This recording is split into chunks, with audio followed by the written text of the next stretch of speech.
Welcome to episode 30 of the Martial Truth Podcast. 30 episodes already. I can't believe it. I guess maybe eventually I'll run out of stuff to say and won't be filming as many of them, but there seems to be things that come up. People suggest topics and just other things that pop up that I decide to speak about. As always, appreciate. We're very close, closing in on 12,000 subscribers. We have just about 80 members to the channel. You can join the channel. It's $2.99 a month. You get exclusive content, a lot of instructional videos. There's videos up there on Mariyoshi Kobudo, Chen Style Taiji Chuan Practical Method, Ishinru Karate, Sosu Ishido Jiu-Jitsu. Eventually there'll be other of some of the arts I do. There's a self-defense series, which is excellent for you if you're an instructor, to give you techniques and material that you can actually teach and bring into your class. Okay, so there's a lot there. All right, now on the road we'll do even more. There's masters videos where I take a video of a particular master and I put it in there so you have something else you can look at and compare to with some of the kata or techniques you're doing. All right. Also, we have gear. We have stuff that you can buy. Coffee mugs, t-shirts, whole bunch of things you can get. Also help support the channel, and appreciate every one of you. Appreciate people that have bought stuff, and appreciate the people that are subscribing and the people that have become members. It's been great. All right. Hopefully I can keep doing this for a long, long time. So, principles or personalities. So this is something I realized several years ago that I saw as a potential problem in martial arts training. Okay, it's easy to be caught up in certain things and miss other important things. So what do I mean by this? Well, I'll use a few martial arts that I study in the course of this talk. I'll use Ishinru Karate to start. So you have students that study with a particular teacher in Ishinru Karate, and only that person has all the answers. He's the guy. I mean, I don't need to study with anybody else. He knows everything I need to know. He's so brilliant. He's so knowledgeable that I don't have to go anywhere else. Okay. If you feel that way, that's great. But the founder of Ishinru didn't feel that way. The founder of Ishinru studied with multiple teachers to round out his art and round out his own personal martial art. Okay?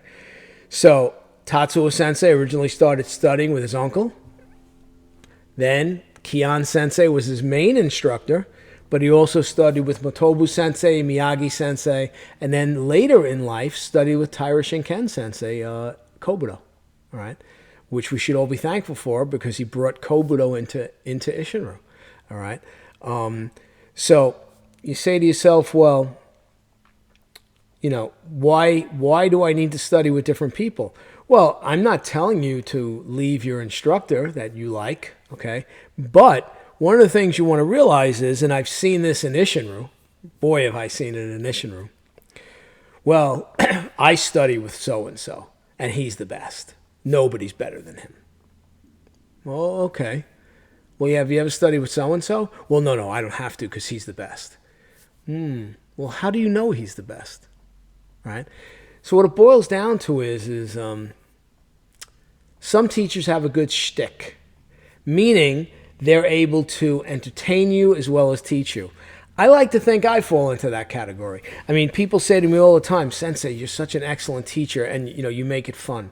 So I have a good shtick, I guess, right? So, like, you know, and again, I want to make it entertaining and fun for the students. Okay, but I tell my students all the time that I'm not interested in being put on a pedestal, and I don't have all the answers, and then I'm sure I'm teaching them things that are wrong. And I hope through their own personal training and their own personal pursuit of martial arts and the principles of martial arts, that they will eventually correct any mistakes that I'm making. Anybody that says their way is the only way, their teacher was the greatest, nobody was better than him, I just kind of go, yeah, okay. I just, I can't, yeah. So what happens in martial arts is a lot of times maybe we don't like the personality of the teacher. Now, don't get me wrong. You can have a teacher that's not a good guy, treats people like garbage. I had one. My first instructor was like that, okay? And you could have another teacher that maybe, you think is all right and then turns out to be not really what he claims to be, okay? Had a teacher like that in Kobudo, okay? And then I had a teacher in Jodo who was just not a good guy either. Just not a nice guy. Always screaming at the students. Even his students in Japan left him. They just got tired of his act, okay? With a Jo in his hand, unbelievable. Greatest Jodo practitioner I've ever seen, me personally, okay? But not so good. And, so sometimes it's to the point where, you want to stay with the person because they're an outstanding practitioner of the art, but it's just not worth the aggravation. Okay, so in that case, that personality is not great. All right, but sometimes, and a lot of times, we find a teacher that we like his personality, and so then what we say is, okay, well, I'm going to stand up for that teacher. I'm going to say that teacher is the best. There's no one better. He's my guy, right? But what I find funny is a lot of people in karate don't have their certificates all from the same instructor. They get some from one guy, then they find another guy they like, and they get promoted by him and bounce around. So, principles of what I've devoted the last 25 years of my study to. Totally principle-based. So, I tried to research the principles, which they're out there. You can find them, right? You can find them in books. You can find them in, they're in books like the Bubishi. They're in some of the Taiji manuals where they list certain rules you want to follow with the body. We have them in Chen style of Taiji Chuan practical method. And that's what I started doing. I started following the principles. And then I realized the teacher's personality didn't so much matter to me. Was he following the principles? That was the big question. So I'll give you an example. Excuse me. When I first went to Okinawa and I trained with Master Kichiro Shimabuku, we went out to dinner afterwards, and I was asking him a lot of questions. And he was giving me some advice. And I wrote it all down in a book, so I have it in a notebook that I've kept for almost 30 years. Okay. And I said to him, he said to me, he says, Michael, you must make your own strong Isshinryu. You must study with people that are better than you and take from them what you think is good, and things you think they do that aren't so good, then don't worry about that. And he pointed to himself and he says, like me, you may see things that I do here that you like. By all means do them, but maybe some things I do you don't like. So don't do them. So an example of that would be Master Shimabuku, he likes karate for sport and fitness. I like karate for fitness, but I have no interest in karate for sport. For me, it's a self-defense art. It was never intended for sport. They're trying to make it something it's not. Okay? So I don't pay attention to the sport aspect. I focus on the self-defense, the life protection aspect of it. Okay? But when I tell people that an Okinawan master, the head of a system, said to me to go out and make my own strong Isshinryu, right? And to develop my Isshinryu and make it as powerful as I can make my own Isshinryu. To go and study with other teachers. And I did. I traveled all over the United States training with various sensei and Isshinryu, many of the first generation students. Learned something from all of them. Most of my experiences was good. A couple of them so-so. Some didn't have that much to offer me personally. But it was a journey well taken because it helped develop my Isshinryu. And if you train with me in a class or a seminar, you'll hear me mention teachers. I'll say, well, I learned this from this particular teacher, or I learned that from that particular teacher. And this is something I say all the time. So I'm not standing there saying, well, this is what I've developed. I figured this all out after all these years. Now, there's plenty I have figured out. Again, how did I figure it out? By following the principles. Okay? If you follow personalities, right, you're following someone because you like them, and that's great. But what if that person you like is showing you some things wrong? Now, the guys that follow certain guys that think they walk on water right now are saying, well, there's no way he could have... No, I'm sorry. It's not how it works, okay? I was shown many things. I've seen many things many senior teachers in Ishinru do that are outright wrong. Their body mechanics aren't correct, okay? Some of them are. Plenty of them aren't, all right? And I decided to focus the main focus of my training was how to move properly and move in a certain way within the principles. And this it's become a lifelong study. And often when I go to do seminars or people come out here to spend a few days training with me, especially people in Ishinru, one of the first things they say to me is, Sensei, like these concepts you're teaching me and certain things, like I've trained with a lot of other Ishinru people. No one's ever shown me this. Why haven't they shown me this? And my standard response is they can't show you what they don't know. So, a lot of people get caught up in, they start training with a particular teacher. The teacher's a great guy. He's a great guy. He's a phenomenal human being. He's a great person.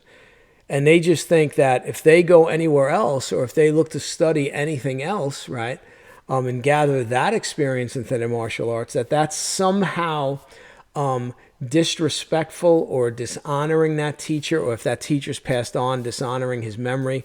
Nonsense, okay? I studied many arts. I'm an instructor level in many arts. So none of my teachers were upset with the fact that I had experience in these other arts, except for one, my first one, right? And again, ridiculous. If you're so confident in what you do, why are you worried about if one of your students wants to go elsewhere and learn a different martial art? So I'll give you a for instance. So studying all these different arts has allowed me to see the common threads that go through all of them, and those threads are principle-based. So it's not so much about, the actual techniques. It's not so much what this guy says or that guy says. Those people are instructors, including myself. I should be a guide for you along your personal journey. But ultimately, you have to figure it out for your body, for your mind, for you, okay? Your martial arts has to become you. So I'll give you a quick example.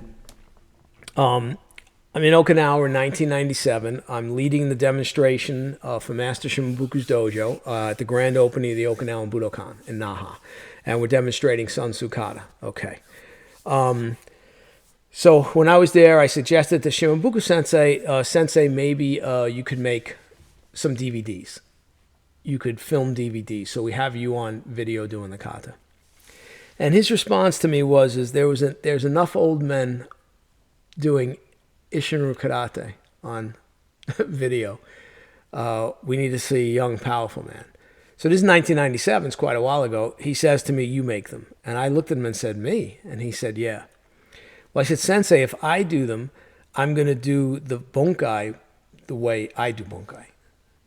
And if you've seen the way a lot of Okinawan masters do bunkai, their techniques make no sense. Their techniques only work at a guy throwing a karate-style punch. But the thing is, how many people in an actual fight are going to throw a karate-style punch? So I said, I'm going to make them my way. So I made the first one, and I sent it to him in Okinawa before I released it. And I called him, and I said, Sensei, did you get the DVD? He says, yes. He says, Michael, it's wonderful. I said, yes, Sensei, but my approach to bunkai is very different than yours. I don't want to do anything that you're going to be angry with. He goes, no. It shows Ishinru very powerful. It shows it as a fighting art. You keep doing, you make more.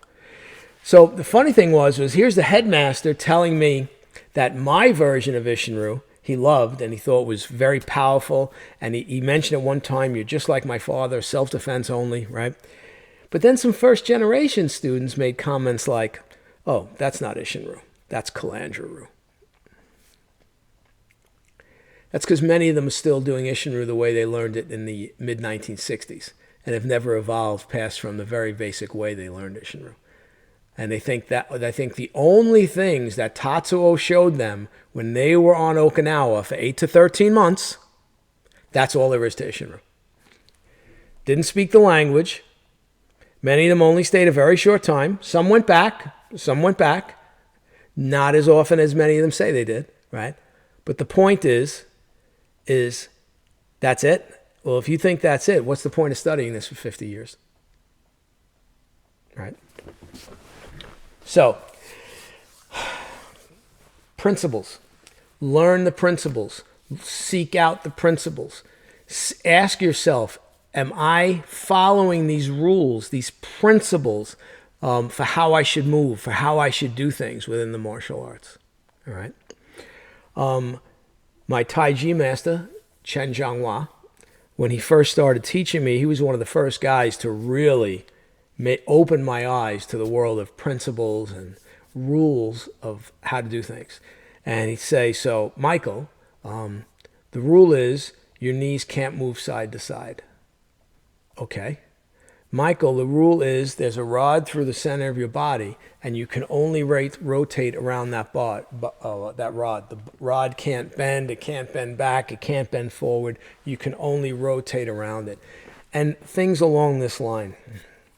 And I started applying those principles, obviously, in the Tai Chi form when I was first learning it.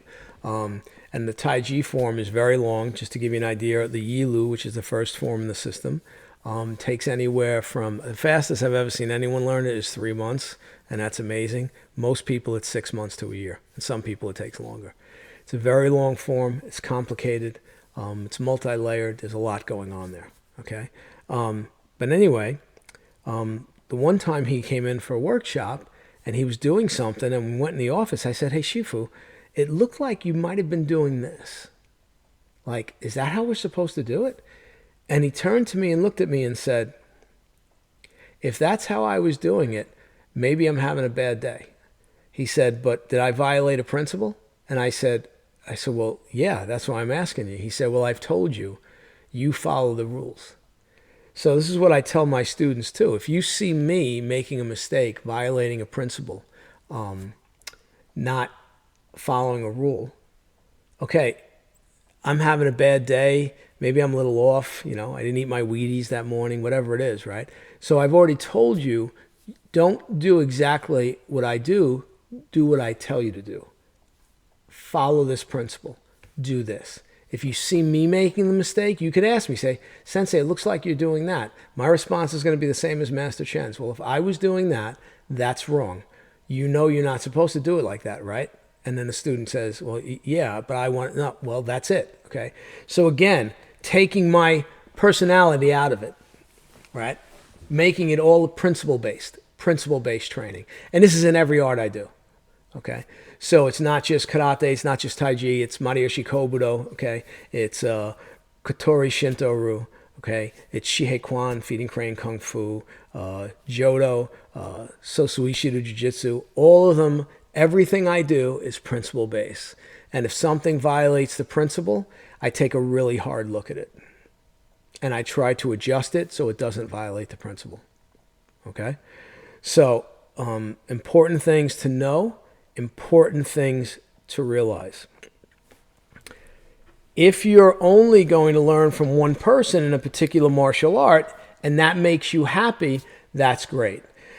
But a guy like me, who from the get-go is really liked martial arts and really wanted to, reach high levels, right? For myself, not for anybody else. I mean, if somebody else thinks I'm high level, great. If they don't think I'm high level, well, I don't care, right? I train for me, and I teach because I like to teach, and I like to see people improve, right? So the key is following a principle-based approach as opposed to a teacher's personality is dramatic. Okay, you start to check yourself and realize, wait a second, I'm not following that principle in the Kempo Gokui, the one where your body should be able to change direction at all times. Boy, when I do this move, I'm off balance. I can't change direction. I can only move forward. Well, if I can only move forward, I'm not following the principle. Or how about the other one that says a person's unbalance is the same as a weight, right? And if you're leaning too much and you're falling into your stance, if you're falling backwards into your stance, right? No good, right? So you've got to literally, it doesn't say the body should be able to change directions most of the time or some of the time. It says the body must be able to change direction at all times. Okay. That means you have to always be in a balanced position where you can change your direction. So if you're overcommitted all the time as you're doing certain movements in certain kata, well, you're training wrong.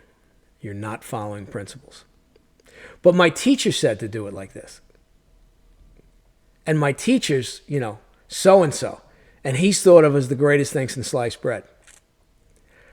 Okay, you're a personality guy. You're following personalities. So, which is fine. Again, if that's what you choose to do, if you're content with that, fine. Some people, people do martial arts for a lot of different reasons. Some of it is social. They just like the idea of belonging to a dojo. You belong to a group, right? And you're a member of that group, and maybe you socialize outside the dojo with some of the same people at the dojo. You look forward to those, a few days a week. You go to the dojo and train. You talk to people after. You get there a little bit early. It's the same in my dojo. I mean, that's what that goes on, all right? But, I train my students that, they have to follow principles. And, I like to think I'm trying to follow the principles myself, but last time I checked, I'm human, and I'm not perfect, and I'm sure there are occasions where I do things I'm not supposed to do. And I'm hoping my students look at me and say, oh, Sensei, he wasn't on there. He's a little off. I got to make sure I don't do that. And that's the way it should be, okay? No sensei walks on water. No sensei should be put on a pedestal. Yeah, you respect the sensei. He's the leader of the group, right? He's the headmaster of a particular school or a dojo. There's a lot he can teach you, but doesn't mean he knows everything, because he doesn't. I'll give you an example. I started a Mariyoshi Kobudo with a Japanese teacher who claimed to have studied Kobudo directly with Mariyoshi Sensei. Never did. Never ever studied with Mariyoshi Sensei. As I got into it, what did I start to do? I started doing more research. I saw a video now of a whole bunch of the senior teachers, including Mariyoshi Sensei himself. And when I asked him about it and pointed certain things out, he says, oh, I never saw that guy. Well, the guy he said he never saw or met on Okinawa was the person that was appointed the head of the Kodokan after Mariyoshi Sensei passed away. My teacher, Gakiya Yoshiaki. You never met him, but you trained with Mariyoshi Sensei all the time? For a year? You slept on his dojo? That's what you told me, right? But of course, once I went and trained with Gakiya, it was clear because the Kobudo was different. There was a quality to it, right? It was principle-based, right? Gakiya's technique was on a completely different level, right? So, again, the other guy, though, he had a very good shtick, right? You'd be in a restaurant, and he'd tear his napkin in half, and he'd say, I say, Sensei, why are you tearing the napkin? He goes, well, I follow Zen. And when you follow Zen, you only use what you need to use, so I save part of the napkin for later so I don't waste it. Oh, okay. Initially you think, wow, this guy's a pretty serious guy, until you realize it's all an act. Right? So again, personalities over principles. All right? Not the way we want it. We want principles over personality. Even my Taiji master, Chen Zhonghua, said in China 10 years ago, a bunch of my students became disciples. He said, I think it's a good idea if you experience other things and bring that experience back to Chen-style Taiji Chuan practical method. And I think for myself personally, having all this experience in other arts benefits each art because that art becomes clearer. Maybe I understand something in one thing that helps me to understand something in several of the other arts.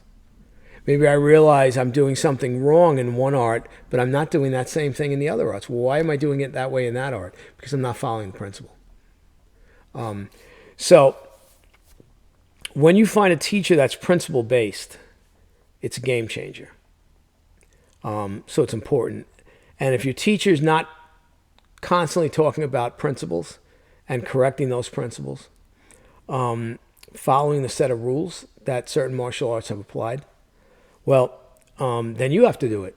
If you like that teacher and you want to stay with them, by all means stay with them. But you have to find those rules and you have to follow those rules. Okay?